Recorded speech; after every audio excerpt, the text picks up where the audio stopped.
The January blues. This is something that, in my opinion, is very real. For me, it was doing the right socialising, because before it was... There are people who really, really feel it acutely, and that's where we can look into, obviously, the methods we're going to talk about in a minute. That tea is good at helping you to de-stress. Is if it's not for you, then find something that is for you, and they will find that eventually. Welcome back to the podcast. I'm Tom. And I'm Joe. And this is InsideAMind. Whether you're watching or listening, wherever you are in the world, we hope that this podcast can provide valuable advice on how to better deal with your physical and mental well-being.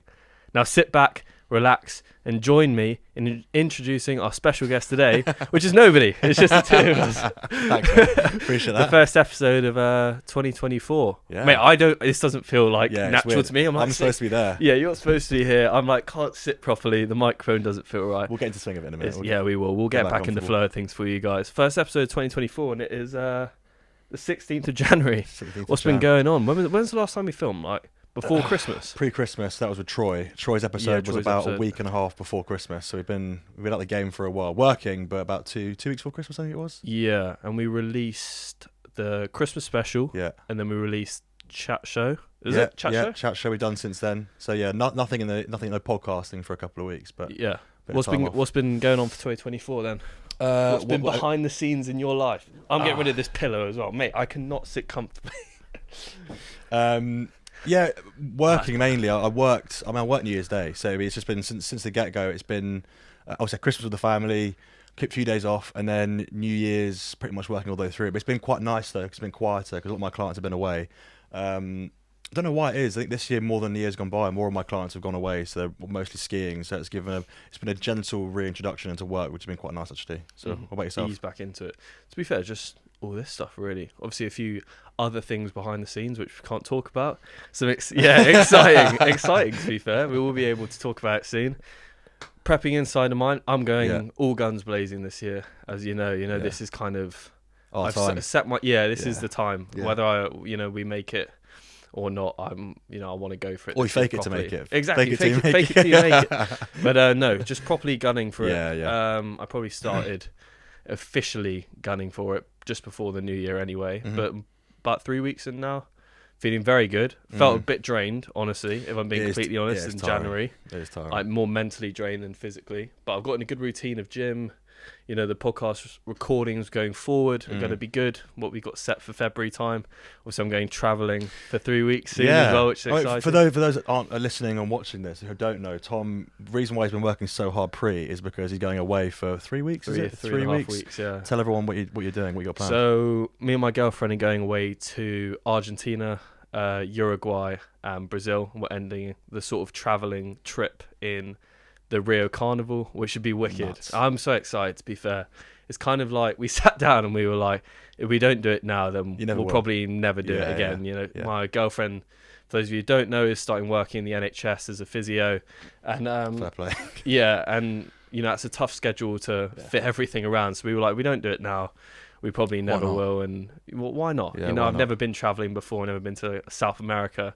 So it should be amazing. So I don't really feel that excited for it yet, but I know when the time comes, I'll be like, you'll be absolutely buzzing. Yeah, when I'm there, I know I'll be buzzing. So you're doing a restful trip, but actually, how many flights are you doing in total from start to finish? So many, I think like 7. That's crazy. And then we were flying to JFK, which is 10 hours, and then flying to Buenos Aires, which is good accent. Oh my god, good accent. Buenos Aires, which is like another 8 hours. So it's like 18 hours of flying. That's tough. Yeah, it'll be tough to be fair, but when you're there, it's going to be. You've got 3 weeks to relax and unwind. 3.5 weeks doing nothing. Crazy. So I'm trying to get everything done now. Yeah. Get these recordings done. Get everything like scheduled. That's the hardest thing. It's like people don't realize how much behind the scenes work goes into this. Because I remember when I first started the podcast, I was like, "Cool, you film yourself." And then it just uploads automatically. Click your fingers, like, mate, wave your magic wand. That is far from how it works. Yeah. But yeah, right. Let's get into this before people start zoning out. Going into 2024, I wanted to do a little interactive task. So whether you're watching or listening, wherever you are, join in on this. And we kind of wanted to hold ourselves accountable in 2024, Joe and I, in terms of a podcast in professional life and also in personal life. So I want to look back at this episode at this exact time next year when we're still doing this, and we would have set ourselves 3 goals for 2024, and when we look back, I want to see if we achieved them or not, and whether we stuck to our word. So we're gonna do that now, and there's gonna be on record. You guys feel free to join in again, whether you're listening or watching. Type it in the comments, or if you're on Spotify or Apple Podcasts, send it through to Instagram, and we'll make sure to hold you accountable for it as well. So let's have a proper think about what our 3 would be, professional and personal life. Because the first one for me, and it might inspire, is I kind of want to prove to myself, I am who I say I am, if that makes sense. I prove to my inner critic, everything I'm about. And I feel like a lot of times people can be like, yeah, I'm going to go do this, or I'm going to do this. It's easy to sort of let yourself, not run away from it a bit. But I really want to get to that point where I look back in a year and I'm like, yeah, I said I was going to do it, and I'm proud of what you've achieved as well. I'm proud of what I've achieved, and sit back and actually really be proud of myself more than saying you're going to do something and then just after 3 weeks cutting it short. So that's my number 1. Yeah. I'd say, linking into that, I'd say mine's very similar in the sense that my sort of mindset, which we'll come on to, I'm sure, a bit later on, at mindset, but I think my mindset around my personal growth and not putting, I guess very similar to what you just said, actually. I think it's not putting myself down before I've even done something, or don't tell yourself you can't do it. If you had told me even 3 months ago, when I first actually came on this podcast as a guest, and for those that don't know, I say it almost every single time I'm on here. For those that don't know, I was guest number 1 on this podcast. So it's a really weird sort of 180 we've done here, or 360. Is I now, as a co-host on this, I've never been so sure I really enjoy something until I did this. And I've been doing my work for about 11 years now, my PT work.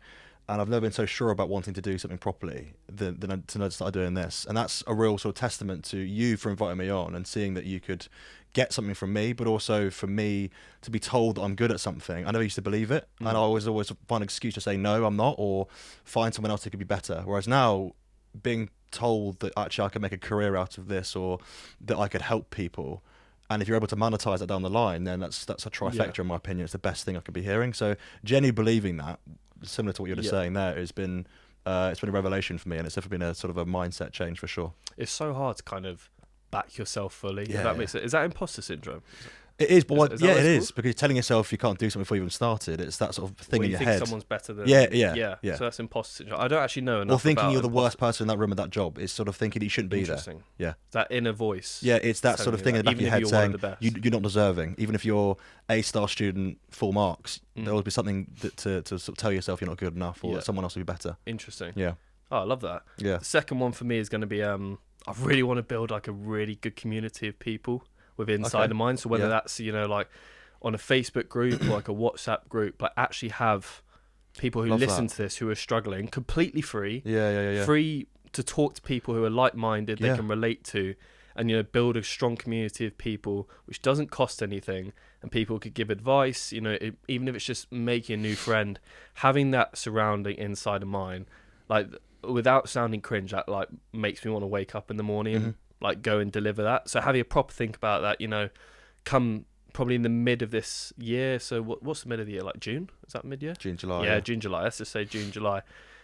Having a community of people starting to build that. So again, like I said, whether that's Facebook, and if you're interested, feel free to drop us a DM. We had a couple messages the other day where they were like, do you guys have anything like that? Whether it's coaching or a community. We just do a community for free, in my opinion. Nothing to it. Everyone's like-minded, and that would be my number 2. And that's something I want to stick to. I want to sit here next year and be like, mate, we've got 30, 40 people in this community who are helping each other. I think adding on to what you just said, I think a safe space and a forum for people to sort of come into.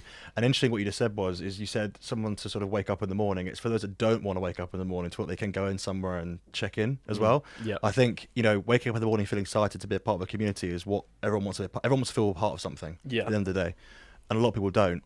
And for those people who don't feel a part of something, who might feel like they're the one in a million, they're not your one of millions. And I think if we had that, I think that could be a really exciting thing. I mean, we already do to a certain extent. We already in the short window we've created across our social media platform is a real safe space for people to message us or to get involved, like with the giveaways, all that kind of stuff. It's really taken off, and I think the speed in which has happened has been I think you and I can both attest. It's cool. It's cool, but it's kind of overwhelming at times. It's happened so quickly. Yeah. It genuinely has. It's happened so quickly, but it's something that you and I are really keen to get on board with and really sort of tackle head on, because it just goes to show that there is a real not niche, I guess, because it's happening all the time, but there are people out there, and we're really reaching out to them, and it's growing so fast. I mean, we can't even imagine that the numbers we're achieving is incredible. Yeah, I completely agree about the overwhelming thing, because it almost feels like, if we had 100 followers on Instagram, I'd still be doing this. Yeah. Like, it's nice to know that, what is it, 1,000 or whatever on Instagram, you got TikTok, you got Facebook now.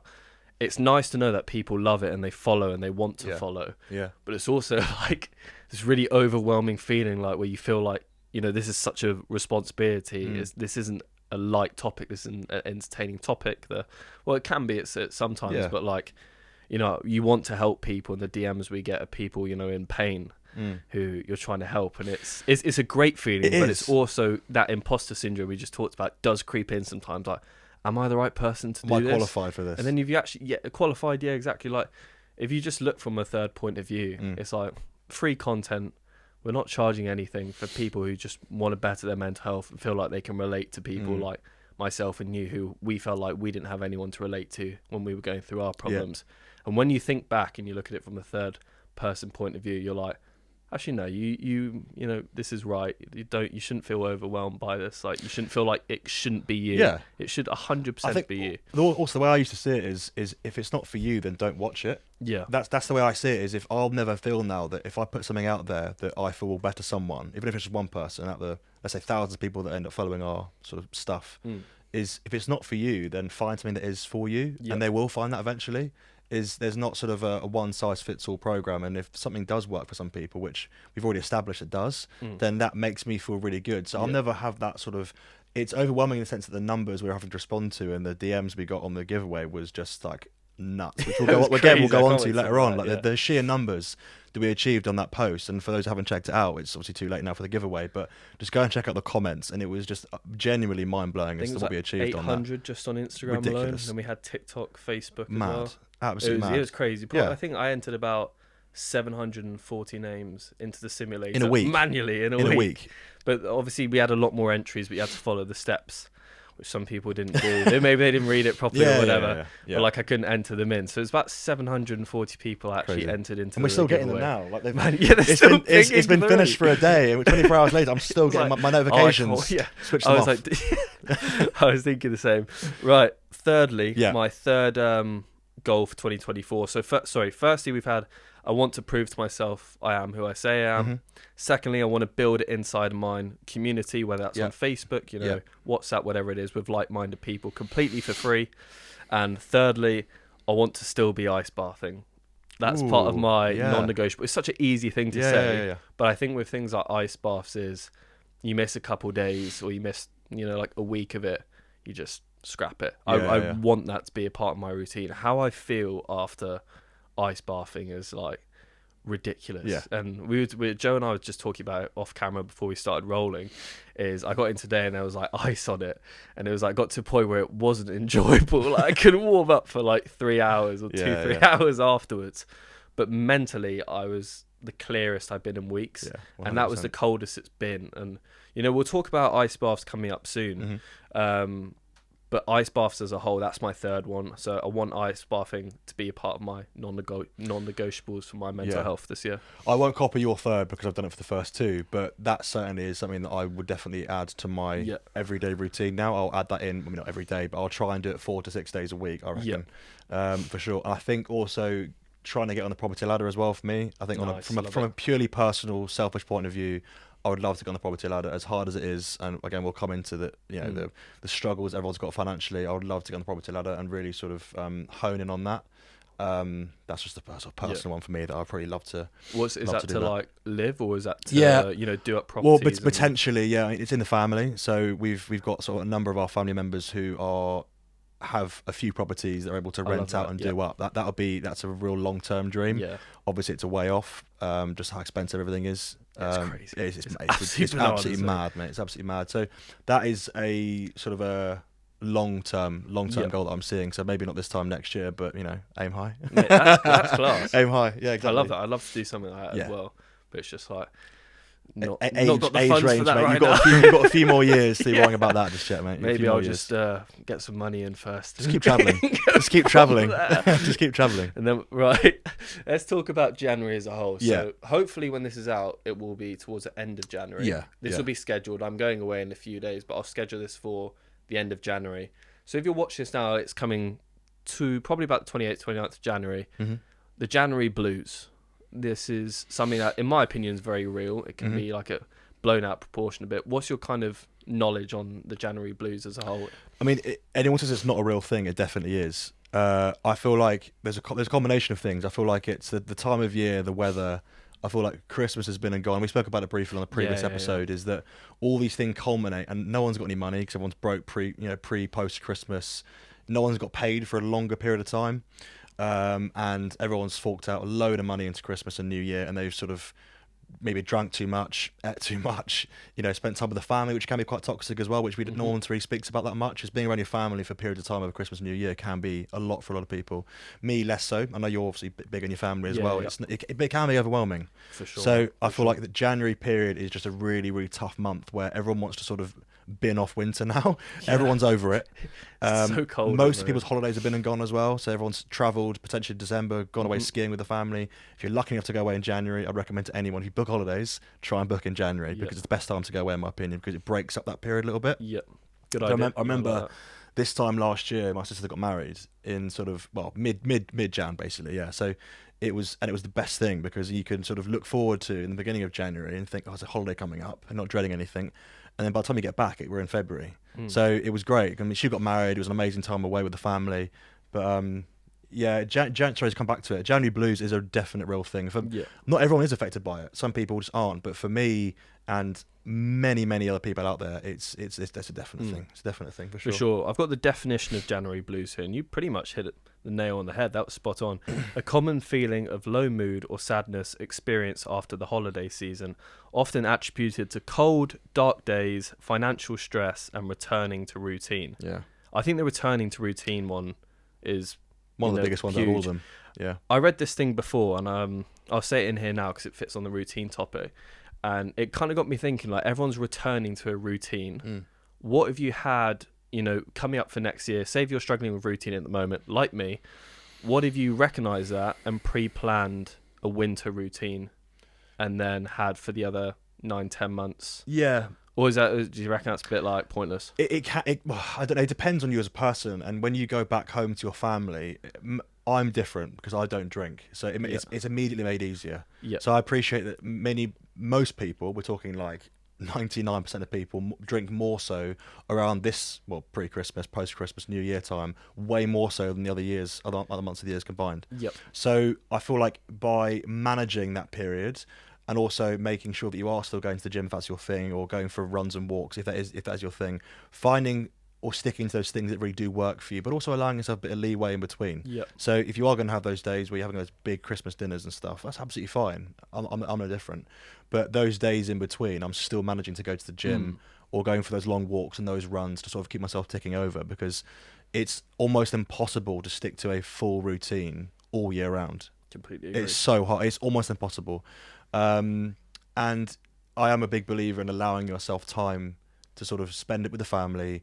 If you want to have a drink, have a drink. If you want to eat those crisps, chocolate, full roast dinners that you don't allow yourself all year round, I think it's actually healthy to do that, but within reason. Yeah, I agree. I feel like there's a limit, and I feel you have to sort of set yourself those boundaries pre-Christmas or New Year, and then it gives you a far better shout to be able to stick within those lines. Yeah. I think one thing for me as well is I'm quite like introverted, extroverted. Is that, I don't know. Introverted, extrovert, yeah. Yeah, kind of like the, I don't feel like I need to go out, but when I go out, you enjoy it. It helps me massively, like in the next few days. Yeah. And I think one of the biggest things I've done this year is socializing.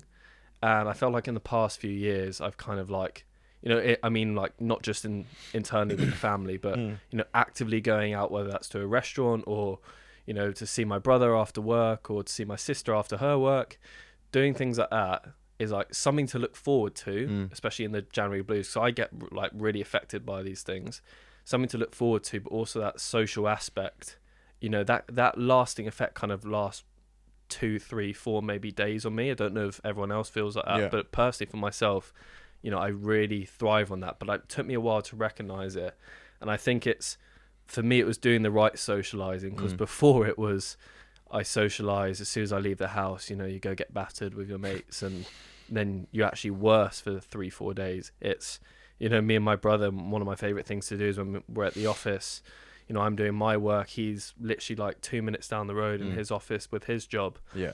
And he's literally like, mate, do you want to go for a coffee and a 30-minute walk? And we literally just walk. Yeah, and it's like, that's great. So simple, right? Yeah, yeah. But that effect is massive, especially at this time of year. Is you do feel down, like it's inevitable. If you feel down, like it's colder, the days are shorter, there's less sun, like you just will feel more down. So little things I had to look forward to. 100%. I also would be very interesting to hear other people's perspective on this as well. If our sort of following, as it were, is they're listening or watching this, let us know what works best for them. Because like I said, it's not a one size fits all routine. Whatever works best for you and I, people listening or watching to this might be like, what are they talking about? I don't go to the gym. It's finding something that works for you. And if you feel like having that tipple at Christmas Day of a glass of champagne and then not drinking the rest of it, that works best for you because you feel like you're worried about losing that routine, it's absolutely fine. Yeah. Because that works for me, is I don't allow myself too much wiggle room, because I know that I'll be bad the next day and then the next day and the next day, and it's that sort of revolving door thing. Yeah. And some people are sort of a bit of a halfway house, a bit like you still go to the gym, you still routine, but then you sort of allow yourself a bit of crossover, and you're not too bad for that. So I'd be very interested to hear what other people's perspectives are on what New Year, Christmas, I call it holiday season, works for them and how they manage that. Yeah, let us know in the comments, or again, if you're listening to Spotify, Apple, just reply on Instagram, Facebook, you know, be part of the community. Yeah, for sure. Let us know your thoughts. We always love hearing from you guys. Yeah. I want to go on to, obviously in January, what's it? I keep forgetting the date. 16th. So 15th was Blue Monday. And we did a Blue Monday giveaway, which you spoke about before, where we had a ton of people enter, and hopefully, you know, help as many of them with a financial problem. So we gave away £100 in cash, which was awesome. We gave away a Lumi ice bath. Thank you to the team down at Lumi for, you know, funding that and sending that out to our winner. She was so excited when she won it. It was awesome. The DM we got was lovely. And also the 2 Notorious notebooks to sort of plan your 2024 meticulously and effectively as well, to make sure you actually stick to your goals. Because I know a lot of people watching this and listening won't have stuck to their goals already, and that's completely fine. You know, we're only 16 days in. Just get back on the wagon and keep going. But Blue Monday as a whole, this is what Blue Monday is. So it's typically the 3rd Monday of January, and is often referred to as the most depressing day of the year. However, it originated from a marketing campaign and lacks scientific backing. But everyone seems to, you know, talk about Blue Monday. Like Gymshark, Ben Francis did a post, and at Gymshark they did a huge Blue Monday day, and a lot of companies are also giving people time off on Blue Monday for their mental health now. But if this came from a marketing campaign, you know, it's like, I think you said it before, it's, if people are expecting a really bad day, is it going to make it worse? I actually didn't feel great on the day, but, you know, was that psychological? Because I was like, today's Blue Monday. You know, what's your thoughts on that? I'm sort of torn. I've seen a lot of stuff online where, and rightly so, I saw the guys over at Loose Heads. They said this. They've commented on it as well. Loose Heads. Yeah, they commented on it as well. They said that you shouldn't draw attention to a single day of the year where you're going to feel bad. Yeah. That you're almost telling people they're going to feel bad before they do. Yep. So if someone wakes up in the morning and they were sort of, I slept okay, I feel all right, and they look at their phone and they're seeing Blue Monday, it sets straight away, sets a precedence that they're going to feel worse than maybe they did at 40%. They straight away get back to 10, 15%. That type of thing is out of 100, obviously. So it's that sort of, I would personally would treat the whole month as a whole and how to sort of uplift people rather than drawing attention to a single day. Like you say, it's not scientifically backed and said that one day of the year everyone feels awful. It's like also drawing attention to November, saying that people feel more depressed in November the rest of the year. I feel like it draws attention to it. Yeah. But rightly, it's about raising awareness rather than saying that day you're going to feel really bad on. That day is more people take their lives and feel really, you know, financially really stressed. No one's got any money. Weather's the worst it's been. It's freezing cold. You know, you're not going to get paid for another week or two, whatever. It's that. I feel like it's about raising awareness rather than drawing attention to a particular day. So I'm more in that camp than I am sort of. If it's about awareness, then I'm all for it. For Such a fine line between the two, though. Yeah, for sure. It's kind of a weird one to balance where, you know, January is very hard, so we wanted to do something about it. And Blue Monday was, you know, the thing which people target in on. So we wanted to help as many people as possible. We had 3 lucky winners, which was awesome. But one thing which is scientifically backed is SAD, seasonal affective disorder. And I'm going to say a few facts about seasonal affective disorder. And that's SAD affects about 1 to 2% of the population, particularly women and young people. Why do you reckon that's women and young people? Yeah, I was thinking the same thing. I think I might be. Sorry to interrupt as well. 1 to 2% of the population is still like billions of people, so it doesn't sound like a lot, but billions of people. Weirdly, I thought it'd be a lot more. Yeah, I thought it'd be a lot more. Yeah. I thought that the 1 to 2%. I thought it would be a way more than that, because you and I both can admit that we're affected at certain parts of the year. I guess there's a spectrum though, isn't there? I think you could look at someone like me and you who are sort of like, yeah, I feel down on certain days when you're getting up at 6 or 7, it's pitch black, and you come home from work, let's say at 6, 7 or 5, and it's pitch black. That is tough. However, there are people who really, really feel it acutely, and that's where we can look into obviously the methods we're going to talk about in a minute.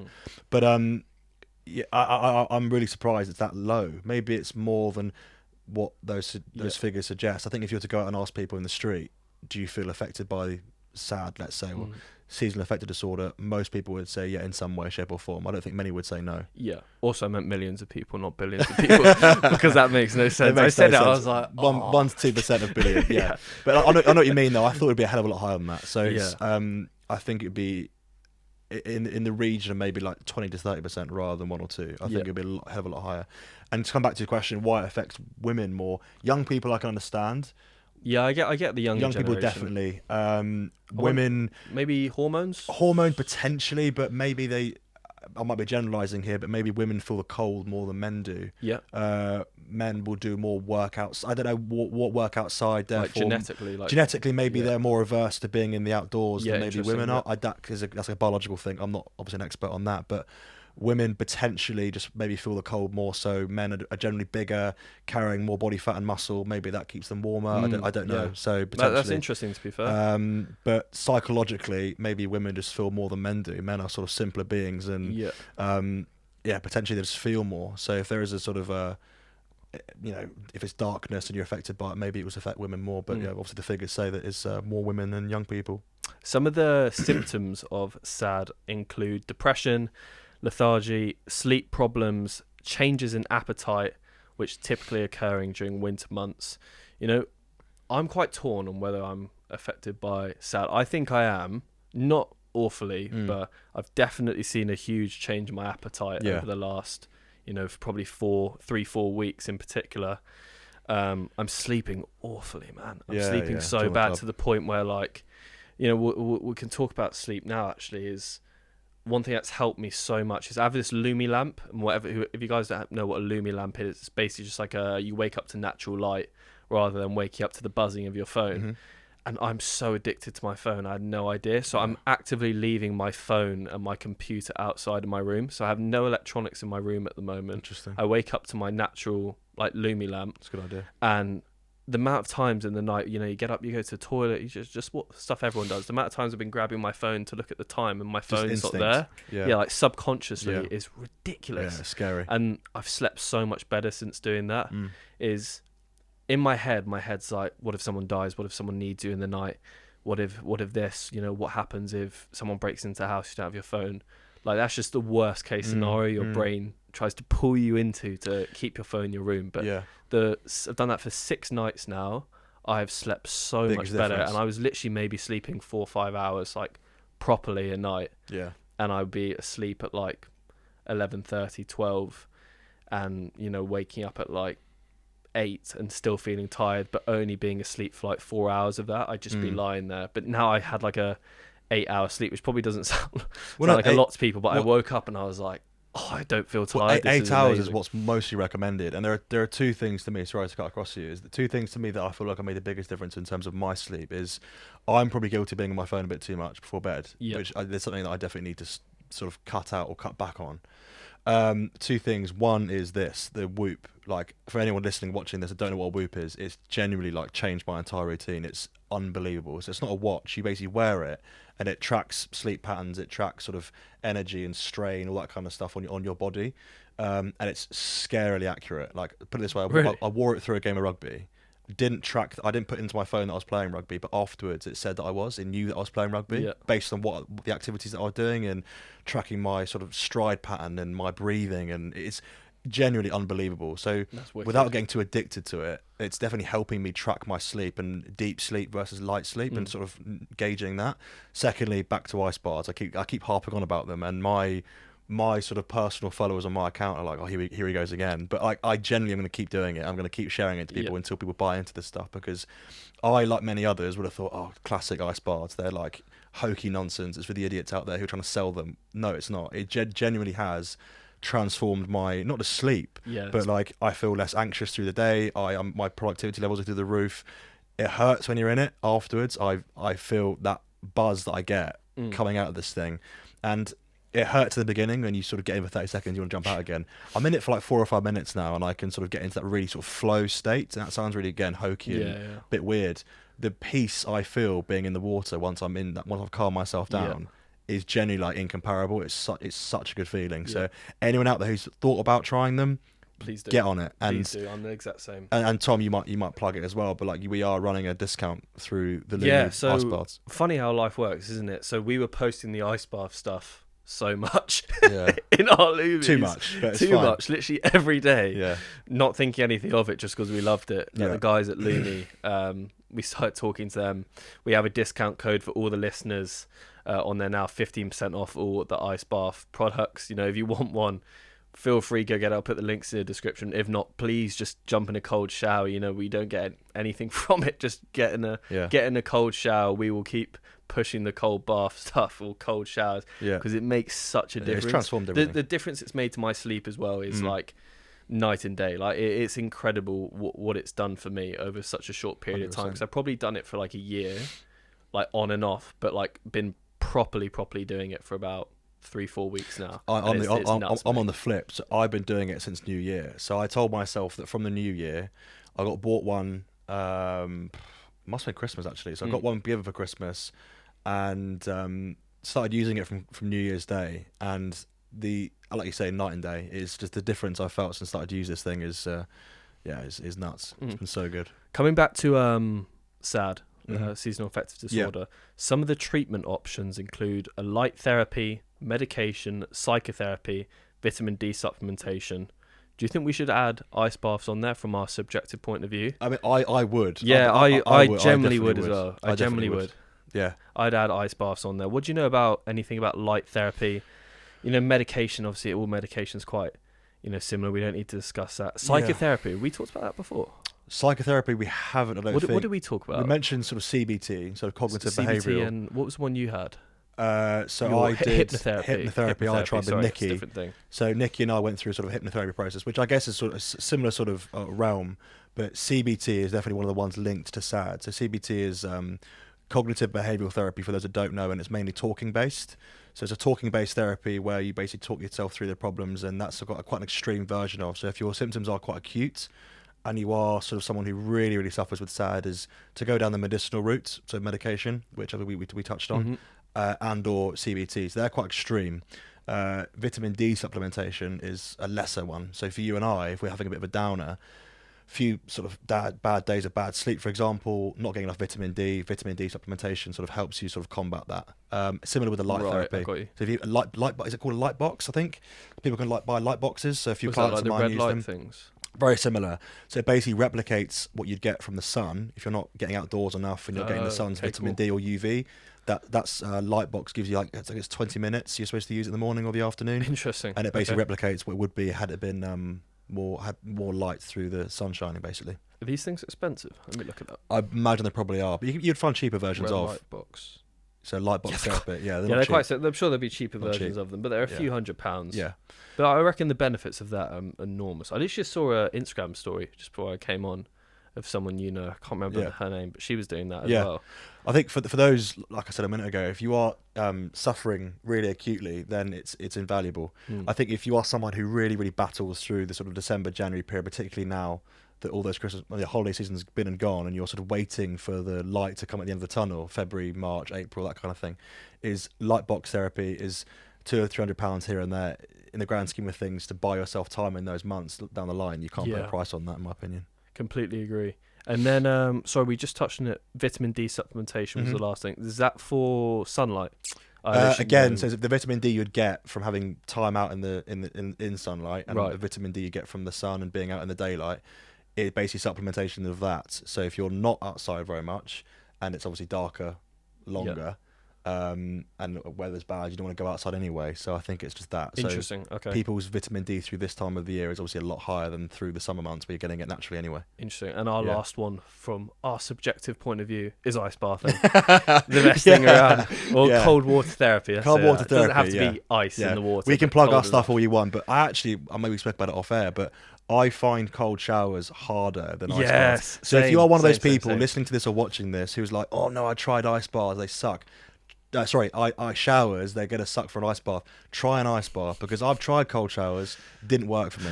What does that mean? A freezing cold shower, not a chance. It's not going to work. But for me, I wrote it off and thought I'd get in the ice bath and give it a go. But it's worked wonders for me. I can't speak highly enough of them. Let's talk about ice baths. Actually, I feel like we just keep coming back. Give to us it more. Give us more. Do you want to know more? Well, we'll give you some more. Yeah. Right. So, the general guidelines for ice baths. So most protocols recommend submerging the body from the neck down in water at approximately 50 to 59 degrees Fahrenheit.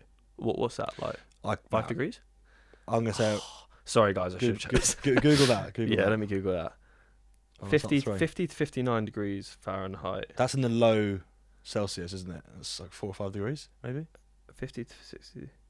That is maybe slightly higher. That's like 10 degrees. Yeah, that's slightly higher. Mate, we were doing like 3. We were doing like 3-4 degrees. That's fine. People can do that. But then saying that, you get videos across like people in Alaska or colder parts of the US who are having smashing through ice to get to it. That's a lot colder than 4 degrees. So I think we're sitting pretty. We're doing well. We're doing well. Yeah, mate, I recommend that. Right. Incorporating breathwork techniques like the Wim Hof method can enhance the experience, and then following up with hot therapy such as a sauna can provide additional benefits. I don't know who listening to this will own a sauna, but if there's one in the gym, if you do, that's a hell of a touch. If you have a sauna and you don't have an ice bath, what are you doing? It's about 1/50th of the price. So get involved in that. Yeah. Wim Hof breathing method. Do you do breathing? Because I really psych myself up before. I'll see if I can get a video of it sometime, but I will literally jump around. My girlfriend's like, what are you doing? And it's pumping yourself up to get in. Weirdly, the bit between my feet and my knees is the worst. Once I get my legs in, that's horrific. For the space of 30 seconds to a minute before I sit myself down, I've got a really strange method. I don't get the people who can just jump in. Or do you stand there? I got to stand there, acclimatise, get myself into the right headspace, maybe put some headphones on, put some music on, which really helps, by the way.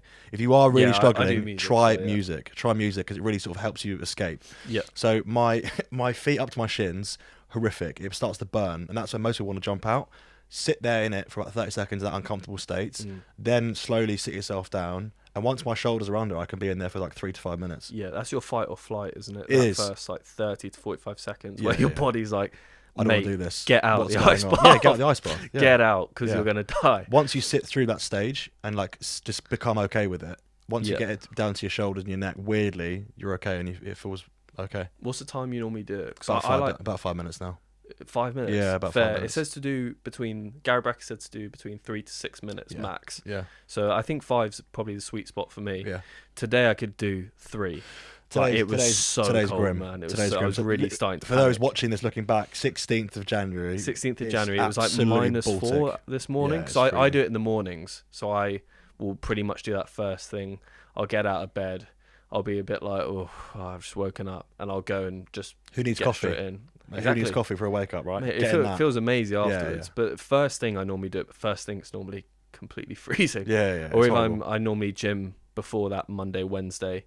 So I'll gym at 6:45 on the Monday and Wednesday, then come back and do it after. But pretty much every morning or every other day, I will do an ice bath. Like say if I'm away or at my girlfriend's or something, obviously you can't really do it. So, you could do a cold shower to kind of get the same effect. Or a cold bath. You don't have to be like too regimented with it, but pretty much every other day. Coming in the morning, I will be down there. Yeah. Coming back to what you said a second ago with your gym, what you said earlier about your routine and gymming, what is it? Because you're not playing rugby at the minute, are you? No, I'm having a little break. Yeah. So what does that look like for you in terms of being able to gym more, or are you doing the same? Or because obviously not having the weekends free and also having a Tuesday, Thursday evening free must feel quite nice, no? Or do you miss it? It's nice. It's weird. Okay. For those of you who don't know, I've played rugby. I played high level sport my whole life. 21 now. I've had quite a few concussions. Unfortunately, I'm that guy who just dives in at people and doesn't really think about where they're putting their head, as we're taught to do. But in the moment, when everyone's running quick and you're tired, you don't think about it. You just think, mate, you're not getting past me, and you just fly into their ankles or knees, wherever you're hitting. And I've had quite a few concussions now, so I'm having a bit of a break from rugby. This most recent concussion was before we filmed the Troy episode. And when I was sitting in the Troy episode, it got to a point where I was like, my short-term memory is completely fried. I was like constantly looking at my laptop. Like, I can't remember what we were talking about. I felt hard to create conversation, to the point where I was like, if this is going to affect what we're doing here, what I'm doing in terms of business, in terms of, being self-employed, you can't have things like that. Like, it's still affecting me now, nowhere near to the extent of my short-term memory. That's back, but it was kind of a wake-up call. This is probably my 5th or 6th one. Really, that many? Yeah, and okay. I was a bit like, I'm just gonna have a little break for a bit, and that's been I don't know, not a bit lost. Lost is the wrong word, but I think when you have a set routine for years, not weeks, but since you were young, where you're up every Saturday. You're training at this time on Tuesday, Thursday. When I was at uni, I was training every day in the mornings and the evenings, so it's a bit different. But Tuesday, Thursday evening, it's just in the back of your head. Yeah. That's when you train. The Saturday you wake up, it's game day. Last weekend when I woke up, and Saturday I woke up like game day. Let's go. And then remember that I wasn't playing, and that was kind of like that's tough. Not emotional, but I was a bit like. Probably is. I mean, my girlfriend was out. I was just a bit like, I feel a bit. I don't know what to do today. Yeah, like, this is normally my day of my competitive day. Yeah, whereas your girlfriend's like, I've got him back. Yeah, I've got him back for the weekend. He's back. Yeah. No, I get it, because I've had some long-term injury setbacks, and when you're used to waking up in the morning and playing rugby on the Saturday, and then you wake up on the Sunday, you're feeling pain. But I miss that when I'm not playing. I miss that pain on the Sunday. I felt that as well. And you shouldn't miss it, because you wake up in the morning, your back's sore, your legs are sore, but it's that sort of it's quite addictive. Yeah. So I can empathise with the. You're right there. Just checking this out. Didn't want it anyway. Yeah. But no, I think it's tough, because, like you say, you put so much emphasis on your routine on rugby, whether it be 2 days a week training, Saturday games, Sunday lie-in, feeling a bit sorry for yourself, whatever. A lot of that revolves around rugby, and you rely on your happiness for a lot of rugby as well. I know I do. The social aspect as well. I mean, you're far more social than I am. I'll happily admit that. Is most of my social sort of prowess comes from my rugby team. Yep. So like, if I lose that, I lose a lot of my sort of my social element of my life. So I think there's a huge chunk of that, and I feel a lot can be said for those who aren't playing rugby anymore, or sport in general, who have it stripped from them for injury or whatever. But I think the benefit of you is, one, you've got a holiday coming up, so you can push the reset button anyway and look forward to that. Plus this, and 3, you're so young. Like 21 is too young to be having 5 concussions. So take a layoff if you need to, and then you can cross that bridge when it comes down the road. Yeah, there's always come back to it later on as well. But this was the right decision for me. Oh, 1,000,000%. Right now, you see a lot of these CTE things coming out with older guys who like are in their 40s, and they can't even remember their name. Steve Thompson thing. Who are full-time rugby players. It's bananas, man. It's nuts. Especially NFL guys too. I mean, you know more than I do about the whole concussion around rugby thing, but I think looking into it more, it's scary that the Steve Thompsons of this world, who are now he's no age, like mid-40s. It's 3 kids. It's mad how these guys are really affected by rugby, and he made a career out of it. Granted. But the rules around the changes and the tackle heights, all that kind of stuff, it doesn't really seem to be changing a lot. I mean, you've had.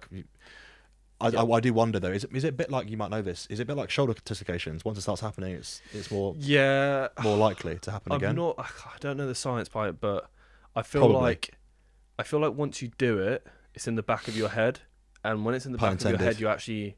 Yeah. No pun intended. But when it's in the back of your head, you're more likely to do it again. When something's just like, I'm not too comfortable doing that. I think when you get injured in rugby, well, this is from my point of view, the times I haven't got injured are when I go out there and I'm like, I've got nothing to lose. I'm gonna F this guy up who's opposite me. This is what I'm gonna do. Yeah. This is what I'm about. The times I go in where I'm like, I'm carrying a shoulder injury, you're more likely to get hurt. Or, that's when you get hurt. That's when you catch concussion or something, because you don't want to hit with your shoulder correctly, so you put your head in front of them because you don't have the right technique. That's when I have found that's when I get injured. And, it's kind of like this weird ground where you don't want to miss games because it's so much of your life revolves around this thing. Sounds so stupid, chasing a ball around a field, but your social life, your routine, everything you kind of know is this game, and you don't want to miss it. I had times I dislocated my shoulder and I was playing the next week, but when I was playing the next week, I was putting my head in front of, on the other side, I was tackling with my left shoulder when I should have been tackling with my right, just getting my body in front because I wanted to play. Yeah. So it's stuff like that's when you get injured, and it's a good lesson I've learned at a young age. But I feel like my concussions have been around when I'm carrying other injuries. I've been carrying ankle problem for so long now, to a point where, like, when I'm carrying into contact, I don't have the confidence to burst through.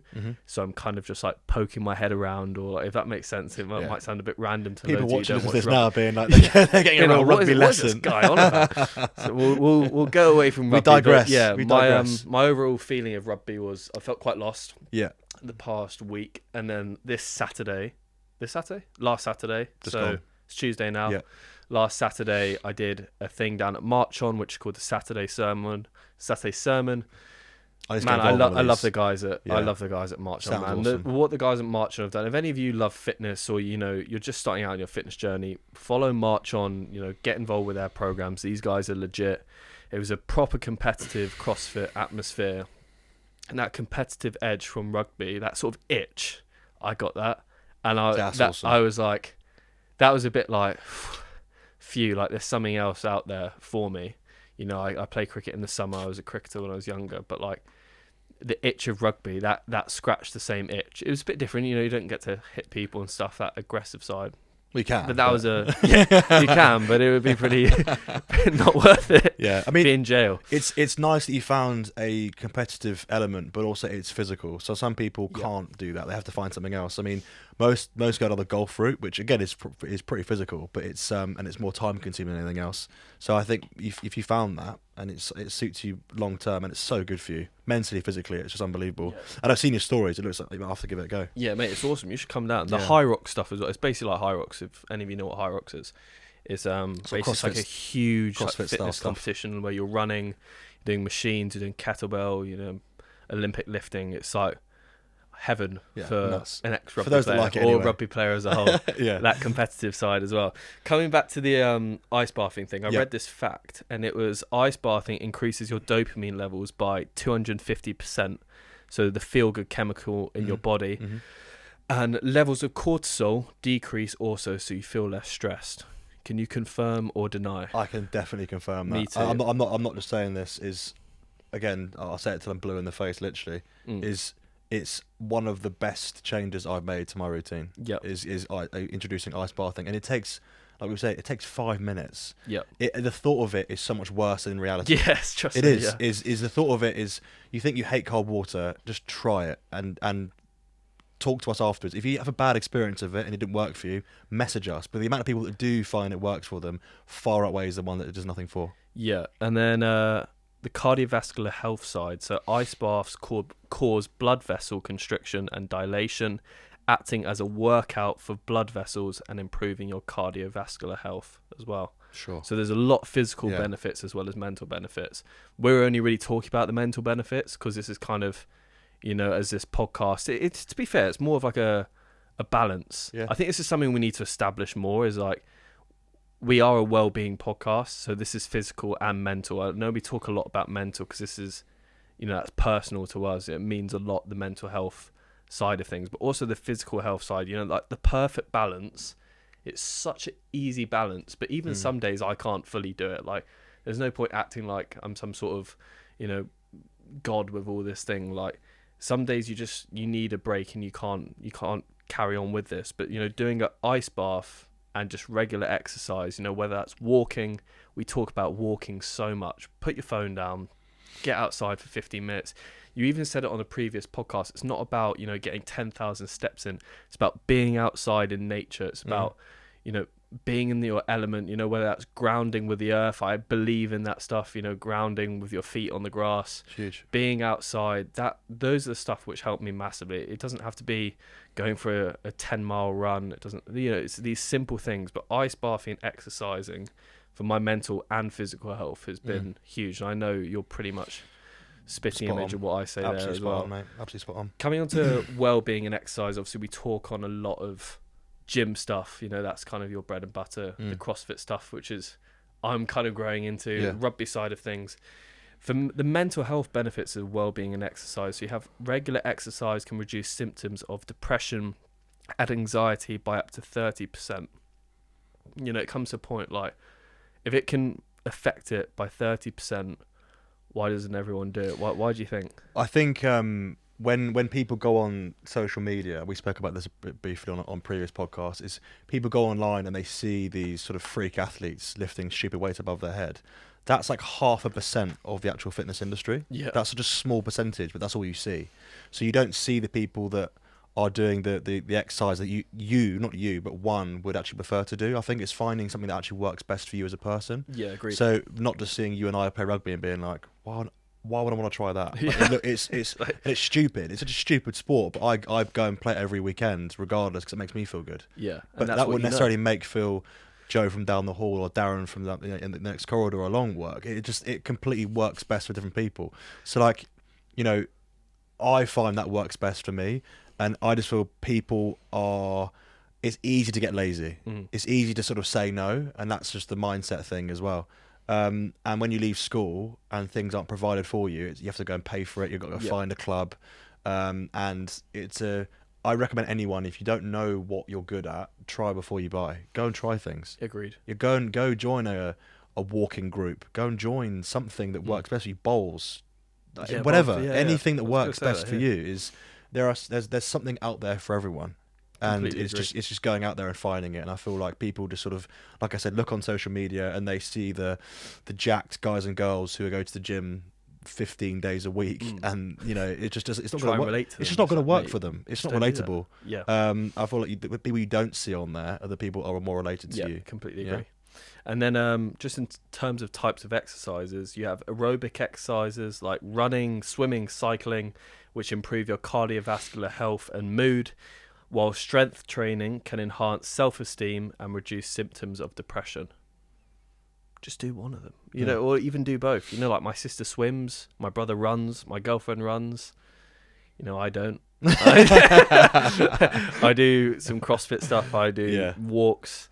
I don't like to swim. I don't like to run that much, even though, you know, I have to run with this type of thing or with rugby or whatever.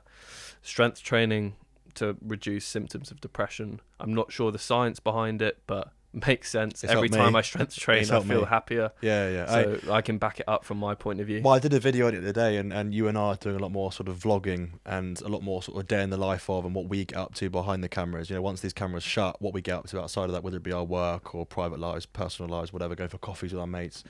And I filmed a video, and I filmed before and I filmed afterwards, and like they look like me look like two completely different people. And I watched them back and I was like, it's crazy how the feeling I got pre-gym versus after, post-gym, is genuine night and day, and they're an hour apart. I went to the gym and I felt a bit lethargic, didn't really want to go there, but I always come back to it. I remember the reason why I started going and how I feel afterwards. Went in there for an hour, came out, and I was just on top of the world. I felt like I could move mountains. It was great. I love that. And also, last thing, you get an improved sex life. For everyone out there, just saying. Exercise. It does. It does. Exercise leads to better heart health, flexibility, and has been linked to increased sexual desire and function. So why wouldn't you do it? Yeah. You know, my mum's watching this. I'm so sorry, but why wouldn't you do it? Like, these are all things which will help you in your relationship life. They go hand. They go hand in hand. Exercise, right? Like, they go hand in hand. I guess, like, aside from like the sort of the intimacy type thing, is they go hand in hand. If you're happier, you're gonna have a happier every side of your life. You know, whether it be intimacy with your partner or relationships with your friends, I'm a better person to be around when I'm able to exercise, whether it be around my partner or sort of the intimacy with that, or my mates, or my being around my friends and family. It's so much more important, and it's I'm a nicer person to be around when I'm able to do those things, like go to the gym and play rugby, etc. So yeah, for sure, go hand in hand. I've got we're going to end it on this. We've got 4 studies to discuss, and these are studies which I was looking at. As people know, if you've been watching this for a while, I love to do my research. Love a study. I love a study. I love to read tons of random things which no one's heard of and be like, whoa, that is wicked. I am that loser. But here we go. We're going to get into the first one. Chewing gum for 10 minutes. Chewing gum has been shown to have calming effects, with a review in the Journal of Stress and Health showing it may be a simple way of reducing stress. One group of researchers from the Tokyo Dental College found that continuous chewing for more than 10 minutes decreased levels of stress hormones such as cortisol, while other studies have suggested it also alleviates jaw muscle tension, a side effect of stress, and helps to bolster a positive mood. What's your view on that? Chewing gum. Yeah, I mean, great. No, just like no. We don't need science behind it. Just I mean, it makes sense. And also, I think I remember once where this might be complete nonsense. You might know more than I do. If you chew gum and you're revising for a test, and you'll say you're revising for 2 hours for an exam, right? And you chew the same gum when you go into that exam, not the same piece of gum, but like the same variety, whatever. You go into that same exam, you're chewing it. Apparently, it helps you concentrate as well because it allows that focus. Similarly, do you reckon it helps you concentrate because it lowers your level of stress? Maybe. But I read that years ago, and I was like, I didn't try. Just kind of stuck you. I mean, I needed all the help I can get, but chewing gum was not going to help me. So it's got 5 pieces of gum in your mouth for every exam. Like, why is it not working? Yeah, but it makes sense. It makes sense, and if you're able to sort of, if it allows you to concentrate or focus on something, then yeah, for sure. Secondly, is clapping your hands for 10 seconds. According to, I won't say his name, a researcher at a university in India, clapping your hands can help to reduce stress and anxiety, and is a very easy to do exercise that costs nothing. There are more than 30 acupressure points in your hands, so pressure points that, according to traditional Chinese medicine, lie along channels of meridians in the body through which energy flows, which are activated when you start clapping. Olympic track athletes often clap before competing, and the reason, says the sports psychologist Josephine Perry, the author of I Can, is because it helps to snap them out of a stressful thinking. A physical action like clapping can help to focus attention away from the negative. That is so interesting. But if you actually watch the screen, so I watched the Olympic 100 meters, and a ton of them are clapping before. That's so interesting. Yeah, I picture clapping at the Olympics, them geeing up the crowd. Yeah, and doing that. Maybe it stems from that. Obviously getting the crowd going helps you get motivated. Only 10 seconds, just going like that. To be fair, I do that when I'm a bit stressed sometimes. Like if I'm on my own, and I'm like before a meeting or whatever. Yeah. I like sort of clap my hands, play on my hands. Apparently there's acupressure points on there. If anyone listens to this, we're hearing that in the background. It's just going to be really random. But yeah, everyone's that's just unbelievable. Watching or listening in their car, just like everyone's clapping. Everyone's clapping right now. Well, give that a go. Only 10 seconds. 10 seconds. That's very interesting. Thirdly, I have a nice warm cup of tea down there from Pret, which is probably now cold. But hold a mug of warm tea in your hands. It's not just because it contains the amino acid L-theanine, which promotes relaxation, that tea is good at helping you to de-stress. It has been shown that the actual tea-making ritual, whether for yourself or someone else, is relaxing in itself, and that holding a mug of warm tea in your hands can reduce stress levels. A team from Tilburg University in the Netherlands asked a group of volunteers to play an online ball game, which left some study participants feeling stressed and socially excluded. However, holding a hot mug of tea in their hands prevented these feelings of sadness and stress, which researchers put down to the release of natural opioids in response to the warmth of the drink. Hugging a hot water bottle has been shown to have the similar effect. Very interesting. Very, very interesting. Do you reckon that comes from the acupressure points in your hand? I'd say it's very similar. Very similar. But also, I hear that drinking, is it green or mint tea, that is actually insanely good for you as well. And I think it's green tea. Green tea. I might be wrong. Really good for you. I mean, if you're drinking English breakfast tea with heaps of sugar, it's good for digestion, I think. Yeah, yeah. Green mint tea, I think, are really, really good for you. Really good for you. That's awesome. What's your view on those first three, and then I'll say the last one, because the last one's from someone at my university. What, the T one? No. The one I've got next is from someone at my university. I mean, the clapping one, actually, I think that's fascinating. The athletes one. Because look out for it if you're actually watching like an athletics event. I'm thinking about it now. You constantly before. see them clapping. I just assume it's them they're geeing themselves up. But if there's a science behind it, it makes perfect sense. It might be to pump up the crowd in some aspects, but also I'm to picturing reduce the long jumpers when they give it that before they go. That's what I pictured. But if there's science behind it, man, that's it's really cool. Interesting. Really cool. Try get some videos so we do like a chat show on it where we can put them on the screen and like actually watch them all just like clapping their hands. I don't know if they even know it. It might just be like a stress knee jerk. Well, you said you do it. Yeah, I do it. I literally do it. I think I only realised I do it was when I read that study and I was like, oh yeah, I do that all the time. Right, the last one of the episode. Here we go. So, soothing music effects. So, the head of Brunel University, big up Brunel, London Sound and Visions Innovations Group, says music affects deep parts of the brain, influencing our emotions. Many of our bodily rhythms, including heart rate and brain waves, lock into music to boost our mood, he says.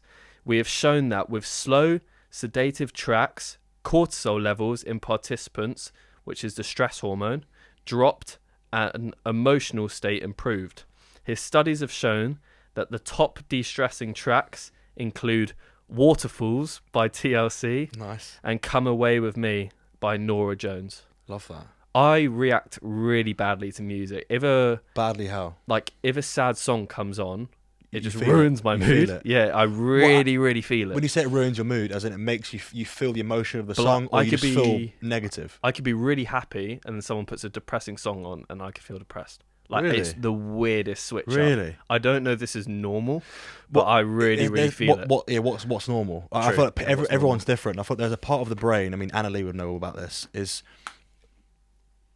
for those that haven't listened to it, watch Anna Lee's episode is just watching that back. How good was that episode? Absolutely on the subject of Anna Lee howling. 10, episode 11? 10 or 11. It's one of them. You'll see it. It's how I Anna Lee howling, overcome burnout. Check out that episode. It's one of the probably my favourite episode we've ever filmed.